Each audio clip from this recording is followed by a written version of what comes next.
دجال کون ہے؟ اس کا معنی اور مفہوم کیا ہے؟ دجال کا معنی نہایت ہی جھوٹا اور مکار شخص جو سچ کو جھوٹ اور جھوٹ کو سچ ثابت کرے گا۔ دجال ایک بہت بڑا فتنہ ہے۔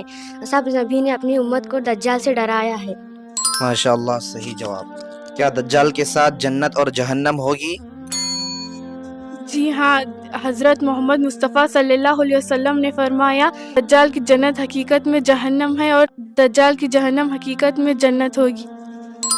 صحیح جواب۔ دجال دنیا میں کہاں کہاں جائے گا؟ دجال دنیا میں مکہ مکرمہ مدینہ منورہ چھوڑ کر پوری دنیا کا چکر لگائے گا۔ ماشاء اللہ، صحیح جواب۔ کیا کسی نے آخری نبی حضرت محمد مصطفیٰ صلی اللہ علیہ وسلم کے بعد نبوت کا جھوٹا دعویٰ کیا ہے؟ جی ہاں، بہت سے بد نصیبوں نے حضرت محمد مصطفیٰ صلی اللہ علیہ وسلم کے بعد نبوت کا جھوٹا دعویٰ کیا ہے۔ حضرت مہدی کے ظاہر ہونے کے وقت دنیا کے کیا حالات ہوں گے؟ عرب کے ایک بادشاہ کا انتقال ہو چکا ہوگا۔ نئے خلیفے کے بارے میں لوگوں میں اختلاف ہوگا کہ کس کو خلیفہ بنائے جائیں۔ اس وقت سب کی نگاہیں حضرت مہدی پر ہوگی اور حضرت مہدی لوگوں کی طرف سے خلیفہ بنائے جانے کے اندیشہ سے مدینہ چھوڑ دیں گے۔ ماشاء اللہ، صحیح جواب۔ کیا حضرت مہدی نبی ہوں گے؟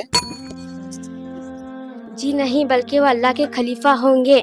نہ ان پر وحی نازل ہوگی، نہ نبوت کا دعویٰ کریں گے، بلکہ آخری نبی حضرت محمد مصطفیٰ صلی اللہ علیہ وسلم کے دین پر عمل کریں گے اور کروائیں گے۔ ماشاء اللہ، صحیح جواب۔